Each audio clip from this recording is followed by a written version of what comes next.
Buenos días con todos. De parte del doctor Mauricio Rodas, alcalde de Quito, la arquitecta Angélica Arias, directora ejecutiva del Instituto Metropolitano de Patrimonio, y de todos quienes conformamos el gobierno local del Distrito Metropolitano de Quito, quería empezar por agradecerles por la invitación, por permitirnos participar del encuentro anual enfocado en la movilidad y hablando particularmente del territorio del centro histórico. Mi nombre es Diana Araujo, soy arquitecta, especialista en patrimonio, y mi función es ser asesora técnica del instituto. Estoy a cargo del proceso de elaboración del nuevo plan territorial, un plan urbanístico complementario para el centro histórico de Quito. Me acompaña el arquitecto Santiago Orbea, quien es el coordinador general del proceso, está a cargo de todas las actividades y de toda la metodología que estamos implementando. Él es arquitecto y es diseñador urbano. Nos gustaría empezar por hablar un poco del proyecto que queremos presentarles. Sabemos que el encuentro está enfocado en la movilidad, pero desde nuestra perspectiva y desde nuestra propuesta, nosotros estamos contemplando la movilidad desde una planificación integral, multidisciplinar y participativa para el área histórica o el centro histórico de Quito. Empecemos por ubicar un poco dónde está el centro histórico de Quito. El centro histórico de Quito se encuentra justamente en la parte central del Valle de Quito. Toda el área del Distrito Metropolitano tiene un área de 420.400 hectáreas. Sin embargo, la mancha urbana que ustedes pueden ver en gris tiene apenas 42 kilómetros de largo por 4.5 kilómetros de ancho. Y en el centro de esta meseta se encuentra ubicado el centro histórico, lo que un poco complica e incide en la dinámica y en la participación que tiene este territorio dentro de todas las dinámicas de la ciudad. El centro histórico de Quito fue designado como Patrimonio Cultural de la Humanidad en 1978, en base a los criterios 2 y 4, que hablan justamente de la morfología urbana y la morfología arquitectónica ubicada y emplazada en una topografía particular, además de todos los legados artísticos presentes por el desarrollo de la escuela quiteña en el territorio. Para entender un poco más de profundidad este territorio, podemos ver aquí el área que fue designada, conocida como núcleo central en naranja, y toda el área que le rodea, conocida como el área de amortiguamiento. Todo el centro histórico está compuesto por 13 barrios que alcanzan una población de cerca de 50.000 habitantes, incluyendo la parroquia de Guápulo y Chillogallo, que a pesar de estar fuera de este límite, son parte de la declaratoria de UNESCO. En Quito actualmente tenemos ciertas herramientas de planificación y es una de las razones y de los motivos por los cuales nosotros impulsamos este proyecto. El plan territorial vigente de alguna manera y que ha influenciado en todos los procesos de construcción, conservación y de desarrollo del centro histórico es el Plan Especial para el Centro Histórico del 2013. Este plan fue aprobado con una vigencia hasta el 2010. Muy aparte de este plan se desarrolló un plan de gestión del sitio en el 2013. Este plan de gestión no solo evalúa las actividades que ya han sucedido en el territorio, sino que además presenta indicadores y mecanismos para medir aquellas acciones. Obviamente el problema principal entre estos dos planes, además de su vigencia, es que no fueron realizados al mismo tiempo y por lo tanto no permite evaluar aquellas propuestas que se planteaban para el territorio y el desarrollo del centro histórico con los indicadores y los mecanismos de medición planteados en el plan de gestión del 2013. A partir de estas herramientas, el propósito inicial del plan fue contrarrestar una problemática que era conocida por todos los ciudadanos. Nuestro centro histórico, a pesar de ser un centro histórico vivo, está siendo despoblado. ¿Qué sucede con la gente, con los habitantes, con los residentes? Estudios muestran una tendencia de abandono de las edificaciones. Esto no solo compromete la seguridad y el bienestar en el área del centro histórico, sino que además compromete la conservación del patrimonio y la manera en la que el centro histórico se inserta en las dinámicas urbanas. Esta problemática, sin embargo, no es un problema per se. Entendimos a través de este proceso que es el resultado de otra serie de condicionantes que están presentes en el territorio y que influyen en la decisión de la población para habitar y permanecer en el centro histórico.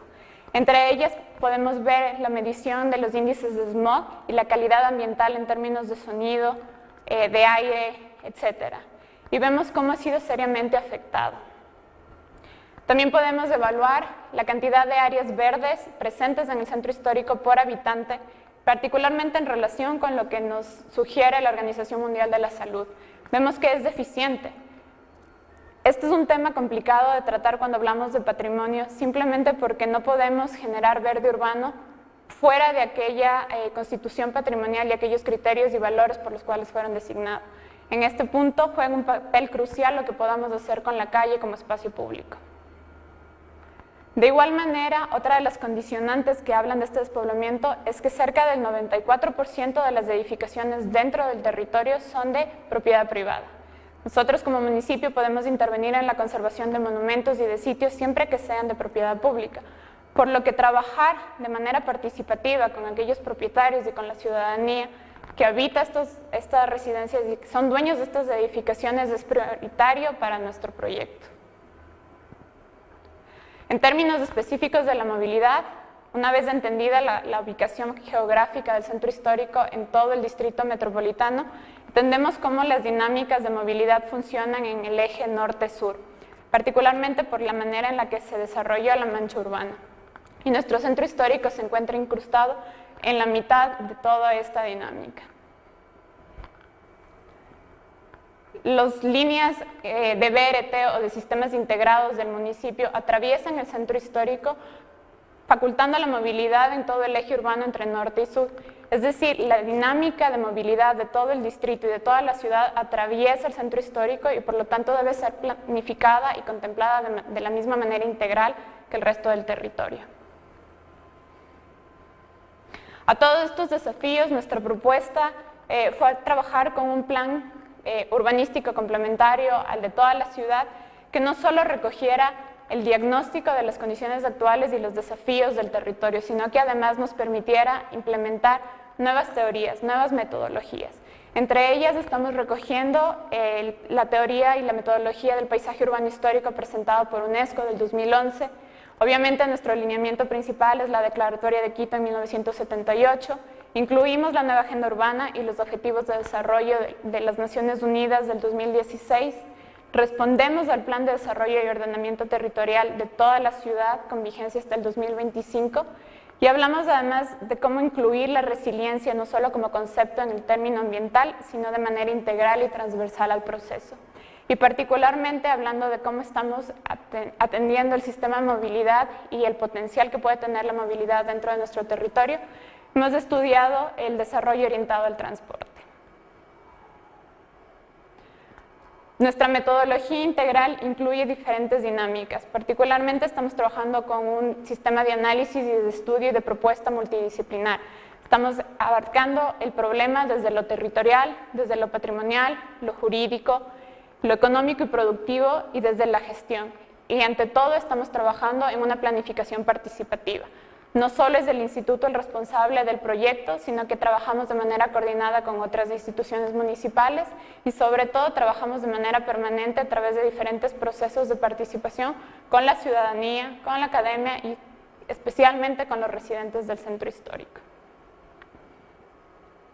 Nuestras fases de proceso comenzaron precisamente por ahondar sobre esta problemática que habíamos detectado desde un diagnóstico multiescalar y multidisciplinar y multisistémico, que nos permite tener una retroalimentación una vez que trabajamos con los ciudadanos y con las instituciones. Es un diagnóstico que se sigue construyendo y es un diagnóstico que nos permite identificar claramente problemáticas y potenciales dentro del territorio, dentro de todos los ámbitos estudiados. Este primer paso nos ayudó para trabajar un esquema de una visión, objetivos y líneas de acciones, que es el proceso o el momento en el que estamos trabajando. Una vez identificados los problemas de fondo, podemos proponer ciertas acciones entendiendo las herramientas y entendiendo además lo que buscan los ciudadanos. A partir de ahí definiremos los polígonos de actuación o las áreas en donde vamos a trabajar específicamente con proyectos pilotos para dinamizar ese potencial, para corregir esas problemáticas. Serán designados programas y proyectos y eventualmente esto se reflejará en un proyecto de ordenanza que permita su ejecución e implementación dentro del territorio y que venga acompañado de un plan de gestión que corregiría ese primer problema que vimos antes, en el cual los mecanismos y las maneras de medir y de implementar estarán presentes a la par de la propuesta de proyectos. Muchas gracias a Diana por la introducción. Mi nombre es Santiago Orbea, soy arquitecto y diseñador urbano y actualmente estoy desarrollando en conjunto con un equipo multidisciplinar, el plan del Centro Histórico de Quito. Si bien Diana ha hecho la introducción sobre cuáles son las temáticas de Quito como patrimonio de la humanidad, el centro histórico y su relación con el resto de la ciudad, y todas las metodologías diversas que tenemos que coordinar para llevar a cabo este plan, la siguiente fase de la explicación habla en relación a los actores que están conformando este territorio. Por un lado tenemos el sector público, que actualmente ha llevado a cabo algunas operaciones en el centro histórico, como mencionaba Diana, en relación al plan del 2003, al plan de gestión del 2013, y estas intervenciones han estado puntualizadas en algunos sectores de la ciudad.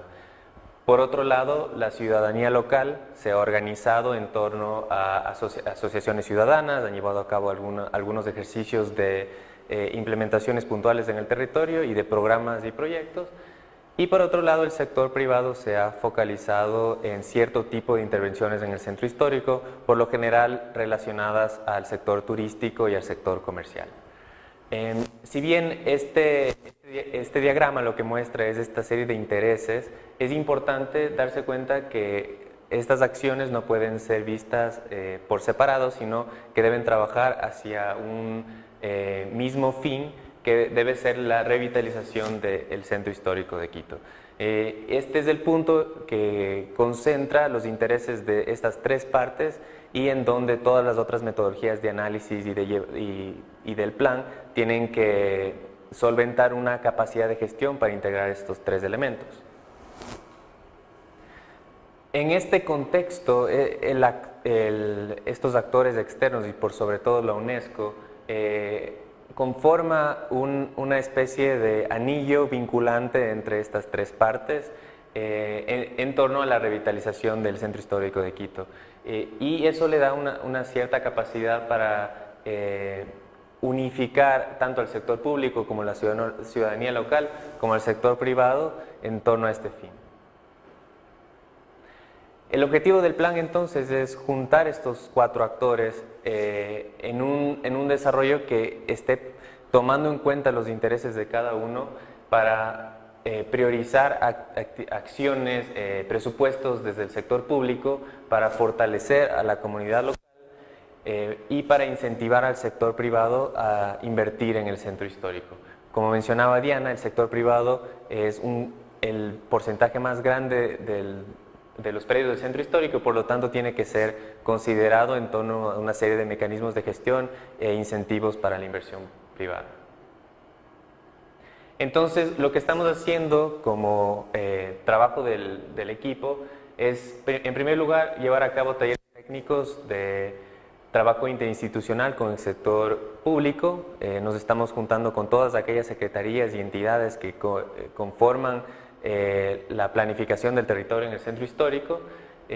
Por otro lado, estamos llevando a cabo participación con la comunidad. Hemos hecho un acercamiento grande inicial y vamos a llevar a cabo caminatas en donde la comunidad nos va explicando sus problemáticas, sus posibles proyectos, etcétera.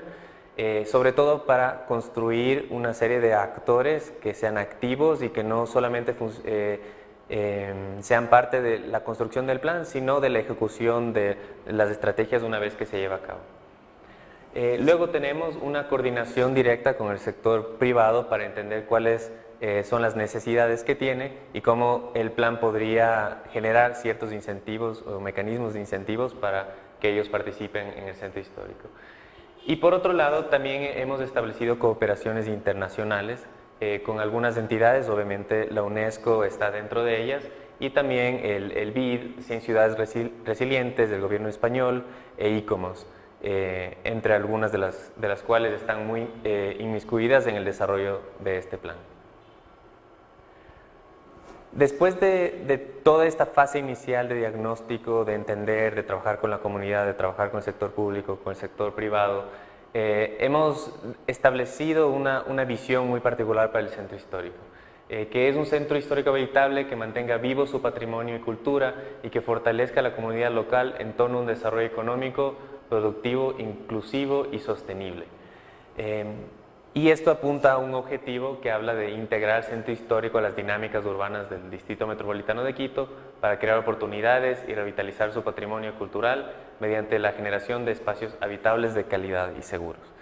Esto significa hacer una gran apuesta hacia la capacidad que tiene el centro histórico de ser un sitio de una alta calidad de vida, que a diferencia de la planificación anterior, no lo considere únicamente como un centro turístico, sino como un espacio de ciudad vivo que tiene un gran valor patrimonial, pero también un gran valor en cuanto a calidad de vida. Algunos de estos otros conceptos, ya entrando en la temática de la movilidad, han sido los que están relacionados al desarrollo orientado al transporte. Una de las cosas que va a cambiar, uno de los componentes que va a cambiar para la ciudad y al centro histórico es el metro de Quito. La nueva línea de metro que se inaugurará próximamente tiene 2 paradas dentro del área de influencia del centro histórico, y por lo tanto esta es una gran oportunidad para anteceder la participación del sector privado en estas áreas de influencia y coordinar una acción estratégica en conjunto tanto con la comunidad, con el sector público y el privado, para reorientar todas las oportunidades que puede traer el metro de Quito en ese entorno específico. Esto significa que se puede establecer una serie de cargas y beneficios dentro de los cuales el municipio pueda tener la capacidad directa de tener recursos para invertir en el territorio.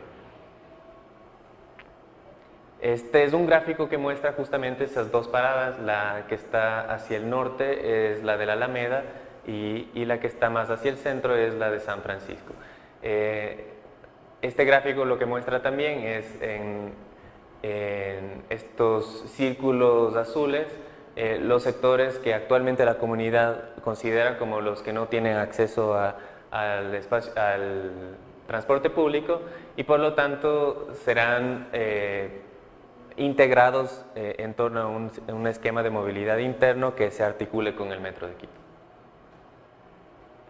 Haciendo un acercamiento a estos 2 espacios, pues, tenemos en primer lugar la Plaza de San Francisco, tomando un área de alrededor de 400 metros de radio en torno a la parada, al punto de la parada. Podemos ver en este gráfico todos aquellos espacios que están relacionados al comercio y a la vivienda, y adicionalmente los que están en un estado de conservación regular o mala. Este diagrama lo que muestra es la gran posibilidad que existe de rehabilitar todos estos espacios y poderlos ocupar para los posibles usos que plantea un esquema de área de influencia en torno al metro de Quito. La segunda parada es está en el sector de la Alameda y tiene pues los mismos esquemas, pero también la alta posibilidad de tener en la parte norte, hacia el norte del Parque de la Alameda, una posibilidad de desarrollo inmobiliario distinto, ya que no está dentro del área patrimonial, que tiene limitaciones muy específicas en relación a las alturas de las edificaciones. Entonces se puede establecer en este caso una intervención en torno al desarrollo orientado al transporte que tenga un componente patrimonial y un componente de mayor flexibilidad en la planificación y en la densificación. Los mecanismos de aplicación para estas estrategias primero serán definir claramente el polígono que establecerá esta área de influencia. Habrá un congelamiento de precios para establecer desde ahí una serie de estrategias y conversaciones con la comunidad para establecer cargas y beneficios, y luego redistribuir las ganancias directamente en el territorio. Estas son algunas de las ideas que estamos pensando implementar para el plan del Centro Histórico de Quito, que de cierta manera son nuevas o innovadoras para el contexto en el que vivimos, y sobre todo en un contexto tan particular como es el de una ciudad patrimonial que tiene un alto valor tanto en lo constructivo como en lo humano.